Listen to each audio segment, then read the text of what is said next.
Welcome to the Active Volunteering School information session for 2024. After you've watched the video, we encourage you to connect with us if you have any questions. We would like to begin by acknowledging the traditional owners of the land on which we meet today. We would also like to pay our respects to elders, past, present, and emerging. So we have a number of items on our agenda today that we are going to speak about. But first of all, we'd like to introduce the RTO team. So my name is Philippa Byrne and I'm the RTO and Compliance Manager. I joined Volunteering Queensland in December 2022. My name is Jackie Chocano, and I do know many of you already, and I'm the Training Partnerships Manager, and I joined Volunteering Queensland in June 2017. Hi, I'm Chris Webb. Most of you have received emails from me at some point. I'm the RTO and Compliance Coordinator, and I joined the team in February 2023. Okay, so the first item on the agenda is the third-party agreement. So as you know, you would have all received a copy of the third-party agreement. It's a document that's signed annually by the school principal. We have one agreement for nationally recognised vet qualification and related units of competency, and one agreement for our non-accredited active volunteering program. In a nutshell, the agreement permits the third party to deliver to its students. The student handbook forms part of the agreement and forms part of the student orientation. It is to be read by the third party and is to be applied by the third party in conjunction with the provisions of this agreement. The third party acknowledges that Volunteering Queensland RTO 6020 is responsible and accountable for its quality of training and assessment in accord with the Vet Quality Framework for standards for RTOs for 2015. All third parties, as mentioned, have received a copy of the third party agreement and must be returned by the 28th of March, if not already done so.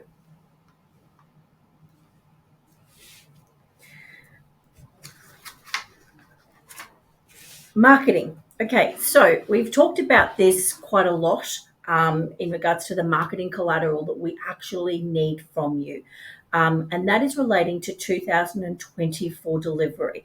So if you have included any information about the active volunteering program in subject guides, if you have talked with students or parents about the active volunteering program, we need to have a record of those conversations that have had with the student or the parent about the active volunteering. If you have a handbook and you're including information about active volunteering, or any communication that has gone out to a parent or a student, letters of introduction, welcome letters, or email to parents or guardians. So we do require a copy of your marketing collateral by the 28th of March. Okay, delivery streams and vocational competency. In 2024, Volunteering Queensland launched two delivery streams, the Human Services and the Business Services stream for Certificate 1, 2 and 3 in active volunteering. Depending on which stream you selected to deliver, you may not hold the required units of competency. So to support the process of getting you qualified, we will be undertaking vocational competency. So we've actually started gathering that information, and we will be reaching out to you very shortly with some evidence that we will be seeking from you, and we will support you through that process. So we will be going back to your trainer profile and seeing if there is any evidence in there that we can use towards that unit of competency that you don't hold. You will not receive a statement of attainment for the VC unit. So once we have determined and assessed you for vocational competency for that unit, we will retain the information in a document in the event that we are audited. But just so you're aware, you will not receive a statement of attainment or a record of results for those units of competency. And finally, there will be no cost to the school or the trainer to undertake VC directly related to the introduction of the streams. So, recognise prior learning. If you are currently undertaking RPL to commence delivery with Volunteering Queensland, you must complete RPL in the units of competency prior to training and assessing. So we don't set up a class as with you as the trainer until this process has been completed. In addition, training and assessing can only be delivered by people who have a certificate for in training and assessment, so the TAE, or its successor, or a diploma of a higher level qualification in adult education. So the RPL process has changed a little bit in 2024. It's now online. So we will provide you with enrolment details, and then you will have access to a student learner system, which will have the information in there for you to be able to complete and also for evidence to be uploaded. But if anyone has any questions about that, please just let us know and we'll be able to assist you further. Okay, the trainer delivery form. Now, most of you have obviously all received the trainer delivery form, the link and how to use it. Most of you have sent it back to us and have begun your classes for 2024, but we just want to touch on the document quickly. This is a very important document because this sets up your learning plan for the year. We ask you to take your time and look through it when filling it out.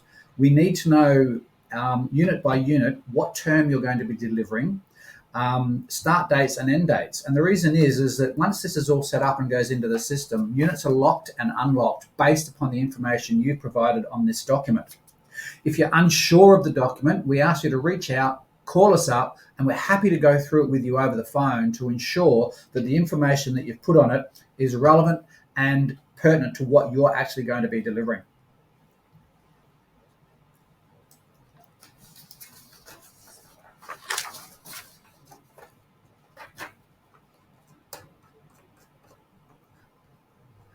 Okay, the enrolment process. Sorry for that little delay.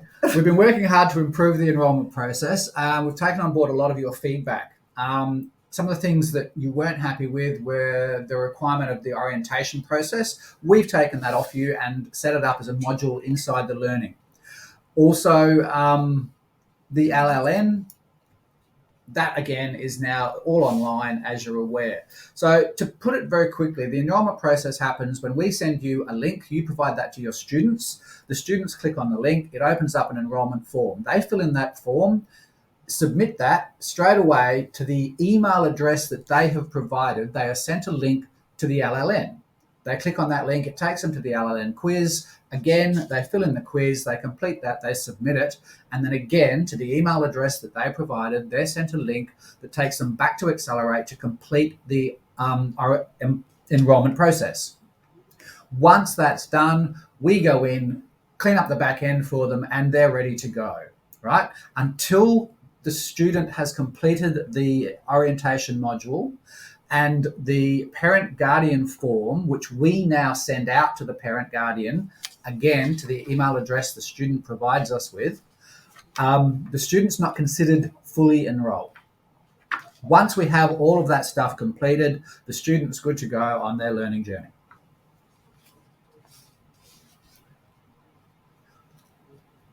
The orientation module, as we said, has now been moved as an online module. It covers things like the student handbook, the course duration, timetables, our refund policies, and of course the importance of the parent guardian consent form for any students that are under 18. We ask the students complete this module prior to beginning any other assessment work. If they do commence other assessment work and we feel that they've reached a point where they still haven't completed this orientation module, they will be locked out of their assessment work until the orientation is complete because it is an important part of their enrolment process. Language, literacy and numeracy. As you all know, the LLN is an important part of the enrolment process and it's something students must complete prior to being fully enrolled in their qualification. Now, once the student completes that, we receive notification of the outcomes. We then set up a report and send this to you. When students haven't met the minimum requirements, we send that report with added lessons which are required to be completed by the student to ensure that they reach a benchmark. Now, if you feel that the LLN isn't enough and there may be other extenuating circumstances for the student, we ask that you complete a reasonable adjustment form and send that as well. One of the new forms that we have created this year is the LLN support form. So if the student doesn't meet the minimum requirements on the LLN quiz, a LLN support form will be compiled and sent to you, the teacher. We then ask that you complete this form explaining any knowledge you may have as to why the student hasn't met the minimum requirements, and also what support mechanisms the school is going to put in place to support the student in their learning process. This form then needs to be submitted back to us at VQ because it must go onto the student's file. Parent guardian consent. As you're aware, any student under the age of 18 must provide us with a parent guardian consent form to be able to enrol in the qualification. Now, one of the problems we had last year was teachers didn't have the time to chase up on these if they weren't coming in. We took that feedback on board, and now we actually contact the parents via the parent email provided us by the student. We send out an introduction letter, and embedded in that is the parent guardian consent form. We ask that you make sure the students provide us with a correct parent email address so that we can do this. Most of the time, they come back to us without any problem. However, occasionally we will be requiring school intervention if those forms have not been returned. Now, talking about forms, we've created a whole new array of forms for this year. Some of them you've already seen. We have now a late enrolment application form, a student withdrawal form, the temporary change of enrolment form, parent guardian consent form, etc. We're going to work through some of these just to explain them so that you're familiar with how they look and what they're about. So the withdrawal form and the withdrawal process. If a student for any reason leaves the course or a decision has been made to withdraw the student, within 2 weeks of the date of that student withdrawing from the course, we need a withdrawal form completed and submitted to Volunteering Queensland. We've added the most common responses as to why a student would be withdrawn to make it easier for you. And we've also set the form up as a submit form so that you can just fill it in, click on the submit button at the bottom, and it returns to us. The reasonable adjustment form. Now, what is reasonable adjustment? Obviously, it's a legislative term that for VET refers to a measure or action taken by an education provider to enable learners with disability to participate in education and training on the same basis as learners without. So no unfair advantage given. Any student that you have that has any kind of challenge towards their learning process, we ask you to submit one of these so it can go on their record. So as we're looking through progression, if one of these students we see isn't progressing as fast as the rest of the class, we know and understand there's a reason for that. Progression. So each month you will receive an updated progress report. It's that very colourful document I send you at the end of each month with all the greens and reds and what have you on it. Now, this data is based on that trainer delivery form that you provide us with. So it's set up knowing that in term 1 you're going to be doing this unit, in term 2 you're going to be delivering that unit, etc. We then track students' progression based on the completed assessments that they've done. Now, at the end of each quarter or term, you're going to receive a slightly more detailed report on any students who have red flagged in the system because they're falling behind. This report's used to monitor those students' progress and follow up on any of those red flag students.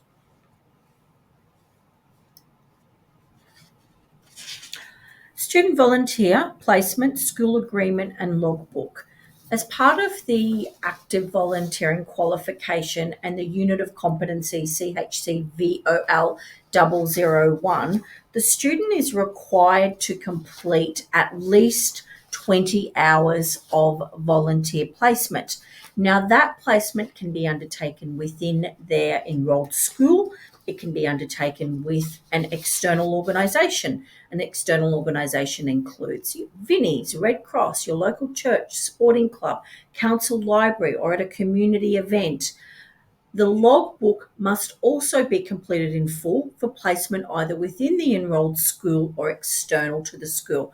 So just going back to those two documents, the student volunteer placement school agreement is a form that is completed by the school at the start of the school year so that the student is covered for the insurance side of their placement within the enrolled school. So that can be activities such as the tuck shop, the library, the school fete, supporting younger grades, mentoring younger grades, school events. So students can undertake volunteering within their enrolled school as well, whilst we do encourage them to do either a combination of both or external to the school. We understand that there are circumstances where that is not always possible. So the school agreement covers that.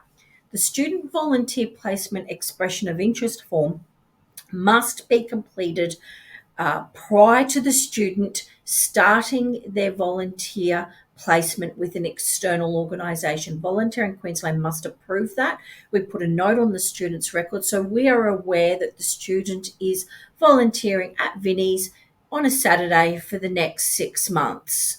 Also, the parent, guardian must sign that form and the student must sign that form. And that just has areas on there that supports the student and the organisation with their volunteering. We want to make sure that our students are safe and that they're undertaking their placement within a safe environment. Once the student or whilst the student is undertaking their placement, they'll also complete their student volunteer logbook. As mentioned, the volunteer logbook must be completed for any placement either within the school or external to the school. And the logbook is broken up into those different areas, so it does make it very easy for the student to complete. Now, the enrolment links we sent you at the beginning of the year to set up your classes will be open for approximately 8 weeks. One of the problems we've had in the past are what we used to refer to as rolling enrolments, where 6 months into the course, another student shows up at school and is just immediately enrolled into the course when they're 6 months behind the progress of the rest of the class. So this year, the decision was made that links would only be open for 8 weeks, and at that point, all enrolment links will be closed. Now, if you do have a late enrolment, we do have a new form for that. It's called the Late Enrolment Application Form. It's available in Accelerate to download. If you have a student that shows up late and you want to enroll them, that form needs to be completed because that form asks you to tell us what support you're going to provide to that student to enable the student not only to catch up, but to complete the course on time with the rest of the class. But that form needs approval from us. And if we feel for any reason that the student won't be able to catch up, then they won't be approved.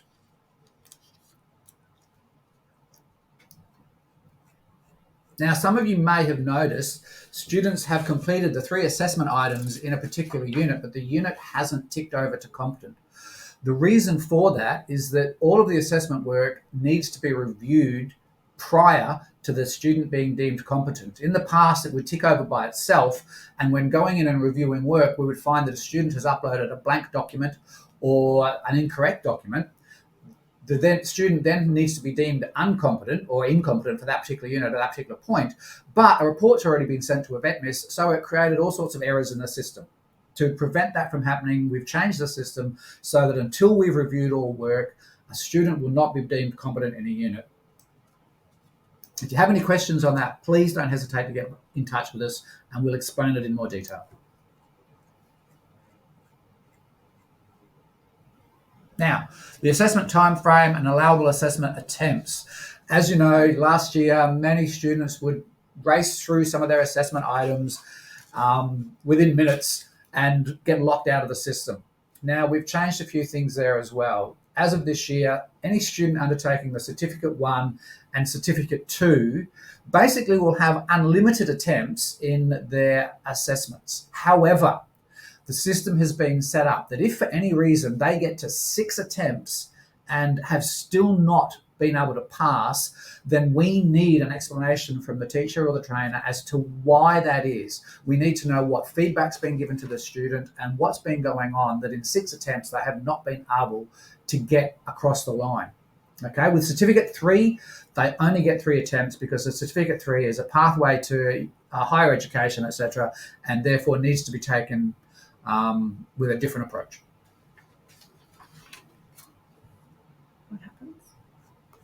Now, if a student is deemed not satisfactory after exhausting all of their attempts, right, there are several things that you need to provide as information.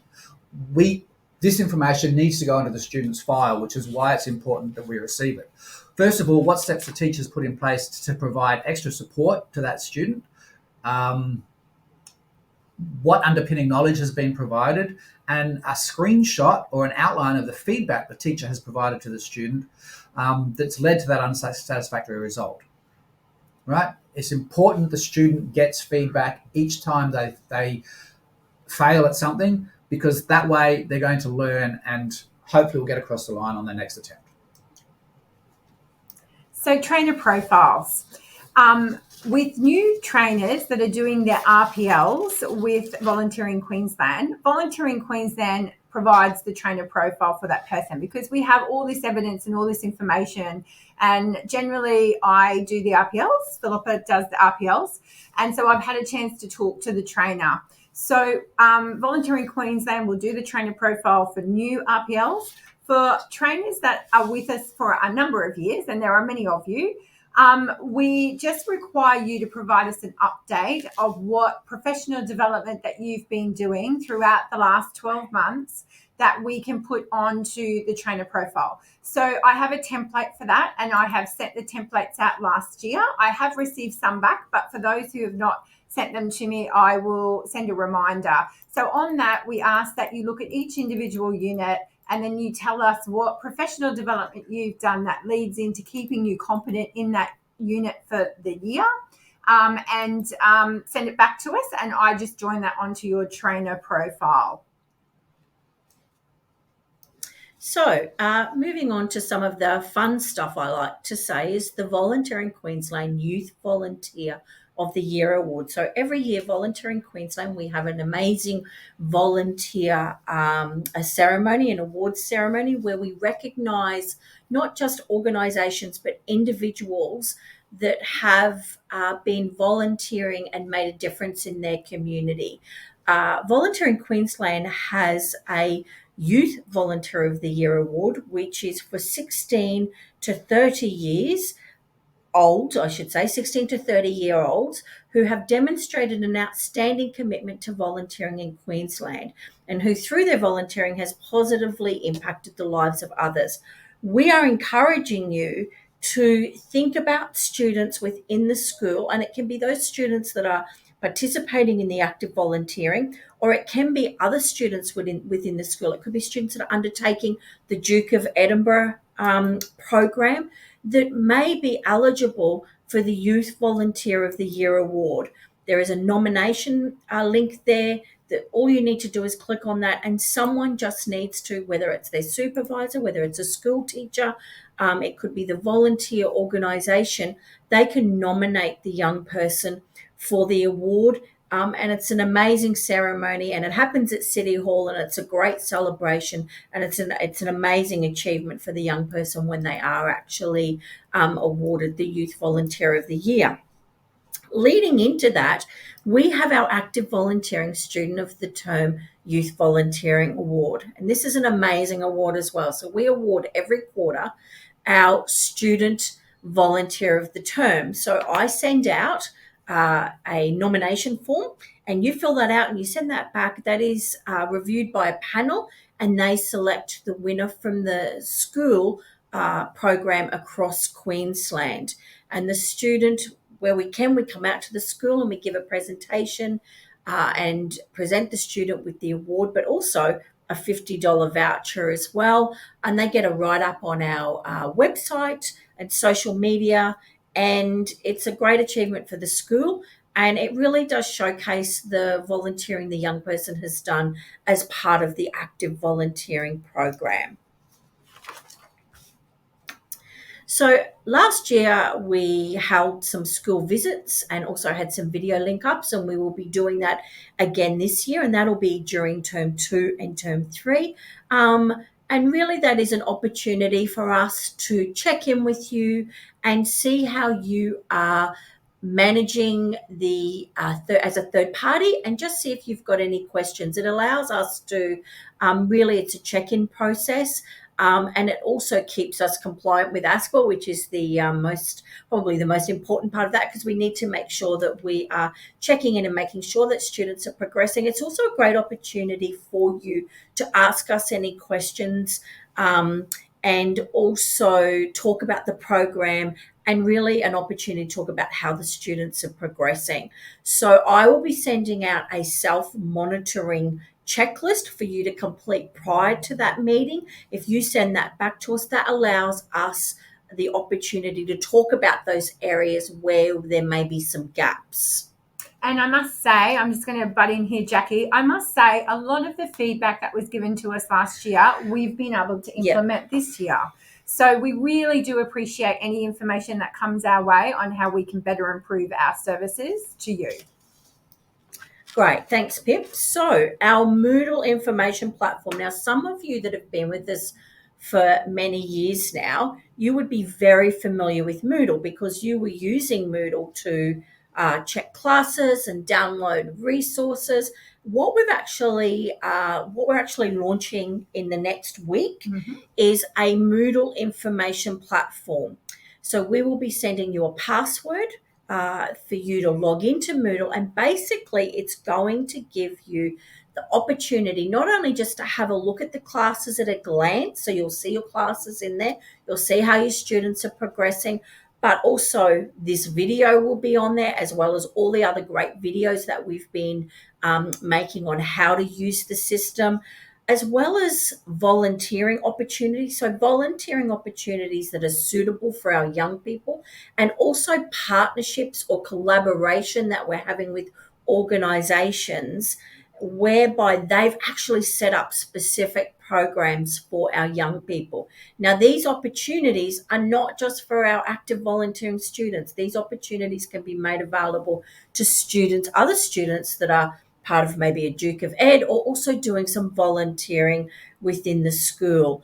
It will also highlight any news items or any important information that we would like to share with you. So it's basically a one-stop shop where you would jump in and you can have a look and see, what does my class look like? What's up? What is the latest news items? What professional development is available to me as a trainer? What volunteering opportunities are available to me, but also a calendar of events. So we've set up the calendar for the year, and it highlights all of those really important things that are happening through the year. So all you have to do is click on something that's highlighted in a bright color, and it'll take you to that day, and you can see what's actually happening or coming up. So it really is a platform that will allow you or support you with planning ahead. QCAA. Okay, so we've had lots of questions, I guess, this year about QCAA, and schools have been coming back and saying, results aren't appearing on the portal, or are students still showing as continuing. I just wanted to let you know that Volunteering Queensland does not direct enter to QCAA. As a school, you direct enter to QCAA, but we don't have access to do that. When we report your data, i.e. students' results, we upload data via a VetMIS, and that goes across to DESBIT, which then gets checked by DESBIT, and then it's transferred to QCAA. We cannot change data in QCAA. So when a student has been awarded a full qualification, their status will change to awarded with an end date. If a student has been awarded a statement of attainment, so that means they've got a couple of units but been withdrawn from some units as well, their status remains as continuing. The QCE points remain as pending until the student graduates. So a couple of schools have reached out to us and said, the student hasn't received their QCE points. That's because the student is still continuing in the course and they're still continuing at school. So whilst they're still continuing at school, the results remain as pending. Did you want to add anything else to that? Yes, so I also wanted just to say that if the student needs to enroll in another course, QCAA has asked us to provide the student or the school with a letter stating that they have completed the course and then they can move into another one. So we just wanted to make that clear because we do get inquiries about it and it is something that we have no control over. But we are more than happy to assist with anything that you have. Definitely call us if you have any questions. We will assist you. So that brings us to the end of our information session. There is a lot of content in here. We're very aware of that. The agenda actually lists out all the content that we've just covered off on. If you have any questions about anything that you're reading or not sure about how to fill out a form, please email the training@volunteeringqld.org.au. We have our phone number on there, and that is if you need support with the learning management system, with Moodle, with the LLN, with volunteer placement, new courses, new trainers, vocational competency, RPL. So basically anything that you need support with or have questions about, email the training@volunteeringqld.org.au. All things RPL at volunteeringqld.org.au, and any students' forms for volunteer placement, please email back to placements@volunteeringqld.org.au. If we happen to get any forms that come through to training that should be for RPL or should be for placements, it's not an issue because we can just move it over to the correct folder. But it's most important, training@volunteering.qld.org.au. Thank you.